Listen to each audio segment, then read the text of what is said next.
നമസ്കാരം. നെടുമങ്ങാട് 1.5 വയസ്സുകാരൻ രണ്ടാനച്ഛന്റെ മർദ്ദനമേറ്റ് മരിച്ച സംഭവം കേരള മനസാക്ഷിയെ ഒന്നടങ്കം പിടിച്ചുലച്ചിരിക്കുകയാണ്. കരിക്കുഴിയിലെ വാടക വീട്ടിൽ താമസിച്ചു വരികയായിരുന്ന പിഞ്ചു കുഞ്ഞിനാണ് രണ്ടാനച്ഛനായ അഷ്കറിൽ നിന്നും അതിക്രൂരമായ പീഡനം നേരിടേണ്ടി വന്നത്. ചോറ് കൊടുക്കുന്ന സമയത്ത് കുട്ടി കരഞ്ഞു എന്ന നിസ്സാര കാരണത്താലാണ് താൻ മർദ്ദിച്ചതെന്ന് പ്രതി പോലീസിന്റെ ചോദ്യം ചെയ്യലിൽ സമ്മതിച്ചിട്ടുണ്ട്. മണിക്കൂറുകൾ നീണ്ട വിശദമായ ചോദ്യം ചെയ്യലിനൊടുവിലാണ് പ്രതി കുറ്റം സമ്മതിച്ചത്. കുട്ടിയുടെ ജനനേന്ദ്രിയത്തിൽ ഉൾപ്പെടെ ശരീരത്തിന്റെ വിവിധ ഭാഗങ്ങളിലായി 51ഓളം മുറിവുകളാണ് പോസ്റ്റ്മോർട്ടത്തിൽ കണ്ടെത്തിയത്.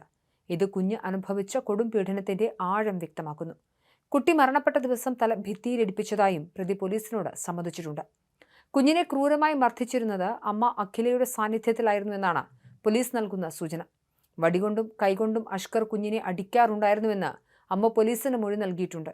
എന്നാൽ ഈ അതിക്രമങ്ങൾ തടയാൻ ശ്രമിക്കാതിരുന്ന അമ്മ വിവരം പുറം ലോകം അറിയാതെ ഒളിച്ചുവെക്കാനും പ്രതിയെ രക്ഷിക്കാനും ശ്രമിച്ചതായാണ് പോലീസ് വ്യക്തമാക്കുന്നത്. അതേസമയം കുഞ്ഞ് മരണപ്പെട്ട ദിവസം മർദ്ദനമേൽക്കുമ്പോൾ താൻ അടുത്തുണ്ടായിരുന്നില്ല എന്നും അഖില മൊഴി നൽകിയിട്ടുണ്ട്.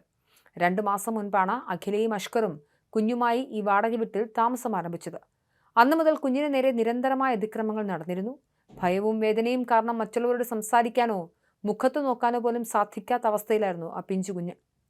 അയൽക്കാരുടെയോ നാട്ടുകാരുടെയോ ഒപ്പം ഇടപഴകാൻ ഈ ദമ്പതികൾ തയ്യാറായിരുന്നില്ല.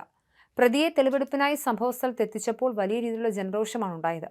യാതൊരുവിധ ഭയവുമില്ലാതെ താൻ കുഞ്ഞിനെ വകവരുത്തിയ രീതി പ്രതി വിവരിച്ചപ്പോൾ കണ്ടുനിന്ന നാട്ടുകാർക്ക് പോലും അത് സഹിക്കാവുന്നതിലും അപ്പുറമായിരുന്നു. കുഞ്ഞിന്റെ മരണവിവരം അറിഞ്ഞ ഉടൻ തന്നെ തെളിവുകൾ നശിപ്പിക്കാൻ അഷ്കറിന്റെ അമ്മയും സഹോദരിയും ശ്രമിച്ചതായി നാട്ടുകാർ ആരോപിക്കുന്നുണ്ട്. കുഞ്ഞിന്റെ കയ്യിലുണ്ടായിരുന്ന പ്ലാസ്റ്റർ പറമ്പിലേക്ക് വലിച്ചെറിയുകയും അവൻ ധരിച്ചിരുന്ന വസ്ത്രങ്ങൾ കത്തിച്ചു കളയുകയും ചെയ്തതായാണ് സമീപവാസികൾ പറയുന്നത്. 3.5 മാസം ഗർഭിണിയായിരുന്ന സമയത്താണ് അഖില തന്റെ ആദ്യ ഭർത്താവിൻ്റെയും അദ്ദേഹത്തിന്റെ വീട്ടുകാരെയും ഒക്കെ ഉപേക്ഷിച്ച് സ്വന്തം വീട്ടിലേക്ക് മടങ്ങിയത്. അതിന് പിന്നാലെ മാനസിക വിഷമത്താൽ അഖിലയുടെ ആദ്യ ഭർത്താവ് ജീവനൊടുക്കിയിരുന്നു. പിന്നീട് സ്വന്തം വീട്ടിൽ നിന്നുമാണ് അഖില കുഞ്ഞിനെയും കുട്ടി അഷ്കറിനൊപ്പം ഒളിച്ചോടി വാടക വീട്ടിലേക്ക് താമസം മാറ്റിയത്. ഒടുവിൽ ക്രൂരമായ പീഡനങ്ങൾക്കൊടുവിൽ ജീവൻ നഷ്ടപ്പെട്ട പൈതലിന്റെ മൃതദേഹം നന്ദിയോടുള്ള തന്റെ യഥാർത്ഥ അച്ഛന്റെ കല്ലറയ്ക്ക് തൊട്ടടുത്തായി തന്നെ സംസ്കരിക്കുകയും ചെയ്തു. അഖിലയുടെ മുൻ ഭർത്താവിന് എന്താണ് യഥാർത്ഥത്തിൽ സംഭവിച്ചതെന്ന കാര്യത്തിൽ വ്യക്തത വരേണ്ടതുണ്ട്. അഖില പോലീസ് സ്റ്റേഷനിലടക്കം എത്തിയിരുന്നു ഇരുവരും തമ്മിലുള്ള പ്രതിസന്ധികളും പ്രശ്നങ്ങളും. ആ ഘട്ടത്തിൽ തൻ്റെ മുൻ ഭർത്താവിനൊപ്പം പോകേണ്ട, തനിക്കതിന് താല്പര്യമില്ല എന്ന് അഖില പറഞ്ഞിരുന്നു എന്നുള്ളതാണ് മനസ്സിലാക്കുന്നത്. മാത്രമല്ല അഖിലയ്ക്ക് ഈ സമയത്ത് മറ്റൊരു പുരുഷനുമായും ബന്ധമുണ്ടായിരുന്നു എന്ന വാർത്തയും പുറത്തേക്ക് വരുന്നുണ്ട്. എന്തായാലും നന്ദിയോട് സ്വന്തം അച്ഛൻ്റെ കല്ലറയ്ക്ക് സമീപം തന്നെ 1.5 വയസ്സുകാരനെ അടക്കിയിരിക്കുന്നു. എന്തായാലും ഈ കൊലപാതക വാർത്ത പുറത്തു വന്നതോടെ സോഷ്യൽ മീഡിയയിലും പ്രതിക്കെതിരെ വലിയ രീതിയിലുള്ള പ്രതിഷേധങ്ങൾ ഉയരുന്നുണ്ട്. ഇതോടൊപ്പം അഷ്കറിന്റെ മുൻകാല ക്രിമിനൽ പശ്ചാത്തലത്തെക്കുറിച്ചുള്ള വിവരങ്ങളും ഇപ്പോൾ പുറത്തു വരുന്നുണ്ട്.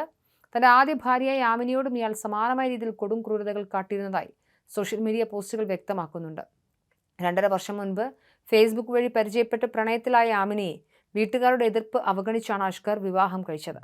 എന്നാൽ വിവാഹം കഴിഞ്ഞ 1 മാസം തികയുന്നതിന് മുൻപ് തന്നെ സ്ത്രീധനം ആവശ്യപ്പെട്ട് ആമിനെ ഇയാൾ ക്രൂരമായി പീഡിപ്പിക്കാൻ തുടങ്ങി. ഒരു ദിവസം വീടിന് സമീപത്തുള്ള പൊട്ടക്കിണറ്റിലേക്ക് അഷ്കർ ആമിനെ തള്ളിയിടുകയുണ്ടായി. വീഴ്ചയുടെ ആഘാതത്തിൽ തലയ്ക്ക് ഗുരുതരമായി പരിക്കേറ്റ ആമിന പൂർണ്ണമായും കിടപ്പിലാവുകയും പിന്നീട് പഴയ ജീവിതത്തിലേക്ക് മടങ്ങി വരാൻ സാധിക്കാത്ത അവസ്ഥയിലാവുകയും ചെയ്യുകയായിരുന്നു. സന്നദ്ധ സംഘടനകളുടെയും രാഷ്ട്രീയ പാർട്ടികളുടെയും കാരുണ്യം കൊണ്ടാണ് കഴിഞ്ഞ 2.5 വർഷമായി പെൺകുട്ടിയുടെ ചികിത്സ മുന്നോട്ട് കൊണ്ടുപോകുന്നത്.